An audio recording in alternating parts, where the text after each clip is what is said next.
सभी का, मैं हूं आपके साथ आस्था कौशिक और आप संसद भवन से इस वक्त लाइव बुलेटिन देख रहे हैं। संसद भवन में विशेष सत्र की शुरुआत आज से हो गई है। 5 दिवसीय विशेष सत्र आज शुरू हुआ प्रधानमंत्री मोदी के भाषण से। 50 मिनट तक प्रधानमंत्री मोदी ने भाषण दिया और उसके बाद आपको बता दें कि आजादी के बाद से लेकर और अब अमृतकाल तक लगातार संसदीय यात्रा पर इस वक्त चर्चा चल रही है। सभी लोग अपनी अपनी बात रख रहे हैं। विशेष सत्र से पहले सरकार ने जानकारी दी थी कि 4 विधेयकों को इसमें पेश किया जाएगा। सरकार इसमें विधेयक लाना चाहती है और इसी से जुड़ी हुई बड़ी खबर यह है कि बुधवार को महिला आरक्षण बिल सरकार संसद में पेश कर सकती है। बड़ी खबर, बुधवार को सरकार महिला आरक्षण बिल पेश कर सकती है। जिस तरह चर्चा पूर्व में भी थी, कयास पूर्व में भी थे कि क्या सरकार महिला आरक्षण बिल ला सकती है, क्या 2024 के लिए सरकार का यह मास्टर स्ट्रोक होगा, इसे लेकर चर्चा पूर्व में भी होती रही है। और एक वक्त था जब यूपीए सरकार के वक्त भी महिला आरक्षण बिल का जिक्र हुआ था। बहुत सी पार्टियां इसके फेवर में थी, लेकिन उसके साथ साथ बहुत सी विपक्षी पार्टियां और छत्रपों ने इसका विरोध भी किया था और बहुत सारे लोगों ने आंतरिक आरक्षण की मांग भी की थी। और बड़ी खबर यह है कि बुधवार को संसद में महिला आरक्षण बिल ला सकती है सरकार। चर्चा के लिए इस वक्त हमारे साथ 2 विशेष मेहमान जुड़े हुए हैं। हमारे साथ श्याम सुंदर शरण जी जुड़ गए हैं, पॉलिटिकल एनालिस्ट, बहुत स्वागत है आपका।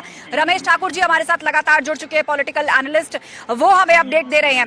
तो चर्चा की शुरुआत करते हैं श्याम सुंदर जी, क्योंकि आपने हमें अभी अभी ज्वाइन किया है और मेरा सवाल यही कि 2024 के लिए महिला आरक्षण बिल सरकार का कितना बड़ा मास्टर स्ट्रोक हो सकता है और उसकी राह संसद में कितनी आसान या मुश्किल? देखिए, अभी तो बिल आएगा कि नहीं आएगा ये हम पूरी तरह से कह नहीं सकते हैं। जिस बिल की आपने बात की, अभी तो संसद में जो बिल आना है उसकी चर्चा हुई है।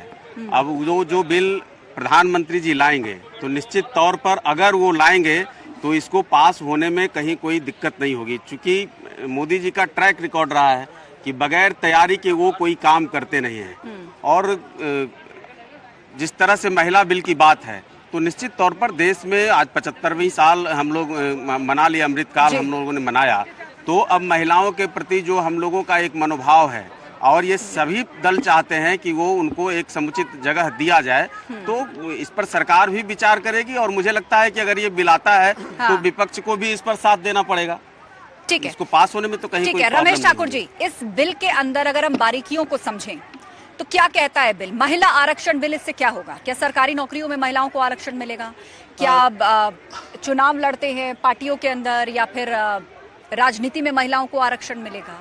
ये कितना बड़ा गेम चेंजर हो सकता है? देखिए, आज से पहले अभी भाई साहब ने सही कहा कि थोड़ा सा संशय है, क्या आएगा भी बिल या नहीं आएगा, या फिर वैसे ही सफूका छोड़ दिया जाएगा कि जो अक्सर 9 सालों में होता रहा है। हम लोग चैनलों पे डिस्कशन भी करते हैं कि मुद्दे को लेके कि आ सकता नहीं है, लेकिन अंततोगत्वा नहीं होता है वो। खैर, आपका सवाल है कि अगर ये पटल पे रखा जाता है, अमली जामा हो जाता है इसके ऊपर, तो इसमें किस तरीके की चीज़ें महिलाओं के लिए होंगी, उनके फायदेमंद के लिए। देखो, पॉलिटिक्स में 33% आरक्षण, ये बात बहुत समय से होती आई है। अभी पिछले 9-10 सालों में क्या आपने देखा किसी भी स्टेट में, चाहे विधानसभा चुनाव हो, चाहे पंचायत के चुनाव हो, या इवन 2014 या 19 के जो लोकसभा के चुनाव हो, उसमें ये फार्मूला अपनाया गया हो? नहीं अपनाया, किसी भी पार्टी ने नहीं अपनाया। लेकिन जब से केंद्र में मोदी सरकार है तो इन्होंने जोर शोर से उठाया कि महिलाओं को बिल्कुल पुरुषों के बराबर खड़ा करना चाहिए। और अच्छी बात है, महिला आज के किसी भी क्षेत्र में कम नहीं है। और रही बात जिस तरीके से अगर ये बिल आ भी जाता है तो मुझे लग रहा है इसमें कि होगा तो जरूर कुछ ना कुछ कि सरकारी सेवाओं में कितना आरक्षण होना चाहिए। अगर आपने देखा होगा RIMC, राष्ट्रीय इंडियन मिलिट्री कॉलेज में कभी भी बच्चियां जो थी वो आर्मी में नहीं जाती थी, लेकिन सुप्रीम कोर्ट में जब ये चीजें उठी उसके बाद में केंद्र सरकार ने इसको पहल करी। अब RIMC में भी बच्चियां दाखिला ले रही हैं और वही आर्मी स्कूल में भी हो गया। तो इस हिसाब से ये लगता है कि हो सकता है सुगबुगाहट ये है, अगर बिल पास हो जाता है तो इसमें महिलाओं को शिक्षा, महिलाओं को रोजगार और महिलाओं की पॉलिटिक्स में भागीदारी, जहां तक मेरा मत है, ये जरूर लागू करा जाएगा। ठीक है श्याम जी, आपने कहा कि प्रधानमंत्री मोदी बिना किसी होमवर्क के कोई ऐसा काम नहीं करते। अगर जिक्र हुआ है तो आएगा तो पूरी तैयारी के साथ आएगा। लेकिन थोड़ा पूर्व में जाते हैं, जब देश ने पहली बार महिला आरक्षण बिल के बारे में सुना था और उस पर किस तरह की प्रतिक्रियाएं आई थी। आप देखिए, समाजवादी पार्टी ने इसका विरोध किया था, RJD ने इसका विरोध किया था, कई छत्रपों ने इसके विरोध के स्वर उठाए थे या कहा था कि इसमें पहले आप आंतरिक आरक्षण दीजिए, आप SC ST OBC को भी फिक्स कीजिए, उसके बाद आरक्षण लाने की बात करिए। तो इस सबके का क्या जवाब सरकार के पास? देखिए, विपक्ष जितनी भी बातें करता है वो हाइपोथेटिकल बातें करता है और उसके पास कोई होमवर्क नहीं होता। वो बस उनकी वही बात होती है, कुछ अफवाह फैलाओ, कुछ ऐसी बातें कर जाओ जिससे कि लोगों में भ्रम की स्थिति हो। उनके पास न कोई मूल एजेंडा होता है, न उनके पास किसी भी तरह की पूरी तैयारी होती है। वो जिस बात पर अपनी बहस करते हैं उससे भी पीछे हो जाते हैं और कभी भी इन चीज़ों पर कोई, मुझे नहीं लगता कि इन लोगों ने कोई गंभीरता से कोई विचार किया होगा। लेकिन जब से जो ये बात कर रहे हैं, पिछले 9 साल से देश ने कितने ऐसे बिल और कितने ऐसे चीज़ों को देखा है जिसने देश ने सपने में भी नहीं सोचा। और मोदी सरकार और प्रधानमंत्री जी के वो बिल पावर का वो परिणाम रहा जिसको कि लोग कभी चैलेंज करते थे कि ये तो हो ही नहीं सकता, उस पर लोग हंसते थे। 370 तो हट ही नहीं सकता, राम मंदिर तो बन ही नहीं सकता, सरकार ने होमवर्क करने का मौका कब दिया? सिर्फ ये बताओ, सरकार ने होमवर्क करने का मौका कब दिया? एक परंपरा रही है जब पार्लियामेंट सेशन होता है। अब आप बात करेंगे, आप की बात कर रहा हूँ। जब पार्लियामेंट सेशन होता है, एक सर्वदलीय बैठक होती है जो कल हुई, उसमें एजेंडा रखा जाता है, इन मुद्दों पे हम सारी चीजें करेंगे। इस पे क्या आपकी सहमति है? क्या ये हुआ 9 सालों में? तभी तो होमवर्क करेंगे। होमवर्क तो सरकार भी नहीं कर रही है, आप बताओ ना। जो भी बिल पास होते हैं, हाँ, या आगे भी जो बिल बताती है जो चीज हम लेके आ रहे हैं, लेकिन सुनोगे क्या? आप बताओ ना। आपने पहले कहा कि होमवर्क तो सरकार भी नहीं करती। मैं अलग से आपको मौका दूंगी काउंटर करने का। सुनने की भी फुर्सत नहीं है, क्योंकि आपको विदेशी टूर से फुर्सत नहीं है। ये जितने जो विपक्ष के जो चेहरे हैं, जो नौनिहाल, जो अपने आप को समाजवाद और क्या क्या सबके पुरोधा बताते हैं, उसके अकेले मतलब वारिस बताते हैं, उनको पूरी राजनीति 24 घंटे में कितनी देर वो करते हैं ये भी तो सबको पता है। क्यों उनके लोग छोड़कर चले जा रहे हैं, क्यों उनके साथ जो युवा जितने भी मित्र थे वो आज उनके साथ बैठने को तैयार नहीं, एक एक करके सब निकल लिए। तो जो लोग राजनीति को 24 घंटे में 3-4 घंटे केवल कैमरे के सामने करेंगे और वो पूरी बात मतलब अपनी राजनीतिक समझ कितनी है, ठीक है श्याम सुंदर जी। रमेश जी, आज ऐसा ही कुछ जिक्र प्रधानमंत्री मोदी ने भी किया। उन्होंने कहा कि रोने धोने के लिए बहुत वक्त पड़ा है और पूर्व में भी कहा जाता रहा नकारात्मकता, हर चीज में नकारात्मकता, और इसी बात का जिक्र यहाँ पर श्याम सुंदर जी कर रहे हैं। आस्था जी, मुझे लग रहा है ना, पॉलिटिक्स को जब आगे चलाना होता है ना, उसमें मेजोरिटी जो होती है ना वो बहुत मायने रखती है। और मेजोरिटी के साथ में मीडिया भी अगर जुड़ जाए ना तो बहुत सोने पे सुहागा हो जाता है। प्रधानमंत्री मोदी जी के पास मेजोरिटी है, वो खुला एकदम खेल रहे हैं, बिल्कुल पिच पे आगे आके पूरे छक्के चौके लगा रहे हैं। अभी भाई साहब जैसे बोल रहे थे, मैंने बीच में इंटरप्ट करा, हालांकि मुझे पसंद नहीं है जो कोई बोलता हो फिर बीच में बोलूं, लेकिन कुछ चीजें ऐसी आ जाती हैं, बोलना पड़ता है। अब विपक्ष को भाई साहब ने कहा कि होमवर्क करके नहीं आते हैं।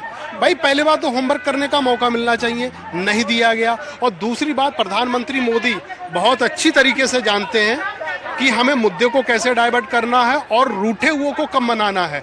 तो प्रधानमंत्री ने आज रूठे हुए को मना लिया। 9 सालों में उन्होंने कभी भी किसी प्रधानमंत्री की, उनके योगदान की, उनके कार्यकाल का जिक्र नहीं करा। आज जिक्र हुआ और अच्छी बात है। ये देखो, ये संसदीय परंपरा में होना चाहिए, सबका योगदान, उसको व्याख्यान करना चाहिए पटल पे आके। लेकिन यहाँ पर एक नई बहस ये चल रही है। सेशन बुलाने से पहले क्या विपक्ष को कॉन्फिडेंस में लिया जाता है? क्या ऐसा बार बार होता है श्याम सुंदर जी? इसका जवाब आपसे लेंगे, लेकिन उससे पहले कुछ अहम वक्तव्य भी सुनाने जरूरी है। प्रधानमंत्री मोदी ने अपना भाषण समाप्त किया, उसके बाद अधीर रंजन चौधरी बोले, मल्लिकार्जुन खड़गे ने अपनी बात रखी और बीजेपी सांसद मीनाक्षी लेखी ने भी अपनी बात रखी। एक एक करके आपको सुनवाते हैं। सबसे पहले आपको सुनवाते हैं मल्लिकार्जुन खड़गे ने क्या कहा। हालात बदलो, बदलना है तो अब हालात बदलो, ऐसे नाम बदलने से क्या होता है। देना है तो युवाओं को रोजगार दो, सबको बेरोजगार करके क्या होता है। दिल को थोड़ा बड़ा करके देखो, लोगों को मारने से क्या होता है।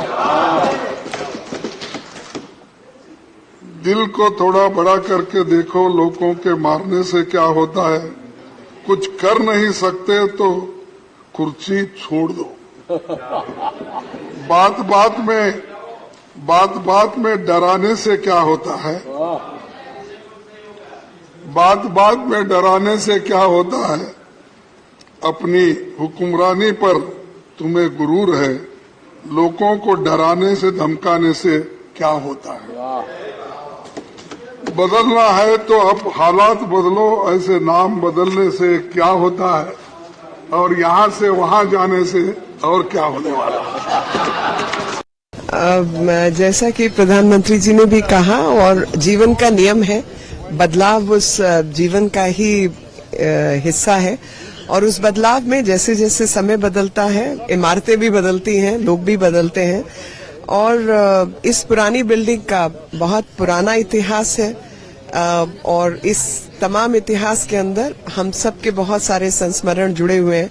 जो भी लोग इस संसद भवन में आए गए, और हम तो इस भवन में बच्चों की तरीके से आए थे पहले, और उसके बाद यहाँ से जब ये दूसरे भवन में जा रहे हैं तो सांसद के रूप में जा रहे हैं, और 370 का हटना यहीं देखा, जीएसटी का लागू होना यहीं देखा, बहुत सारे पुराने लोगों को आते जाते यहाँ से देखा, तो बहुत सारी यहाँ पर मेमोरीज और यादगारें जुड़ी रहेंगी, और नया संसद भवन से भी नई। मल्लिकार्जुन खड़गे ने किस तरह शायराना अंदाज में एक बार फिर से सरकार पर तंज कसा, और रमेश ठाकुर जी अपने वक्तव्य में उन्होंने कुछ इस प्रकार से कहा, कई सारी पंक्तियां बोली कि डराने से क्या होगा, डर, कुछ डर, वही डर जिसका जिक्र बीजेपी और प्रधानमंत्री मोदी की तरफ से भी किया जाता है कि क्यों जब देश में कोई नया कदम या बड़ा फैसला लिया जाता है तो उस पर विपक्ष पहले से ही डर का माहौल है या नकारात्मकता फैलाने लग जाता है। ये दोनों तरफ से कहा जा रहा है, रास्ता एक तरफ से नहीं है। यही बीजेपी कहती हमें डरा रहा है, वही विपक्ष पूरा कहता डराते हैं। लेकिन विपक्ष जिस तरीके से एक उनकी स्ट्रैटेजी होनी चाहिए वो इस बार देखने को नहीं मिली है। विपक्ष की भी एक रणनीति होती है। अब जिस मुद्दे को लेके उनको अंदेशा हो जाए, जिस मुद्दे को लेके उनको लगता है कि ये मुद्दा लाया जाएगा तो उस पर एक बड़ा एक मंथन होना चाहिए, तो इस बार उनका मंथन नहीं हुआ है जो हमें देखने को मिल रहा है। अब दूसरी तरह से देखे जो अपोजिशन पार्टियां हैं, उसके जो पक्ष पार्टियों ने जिस दिन से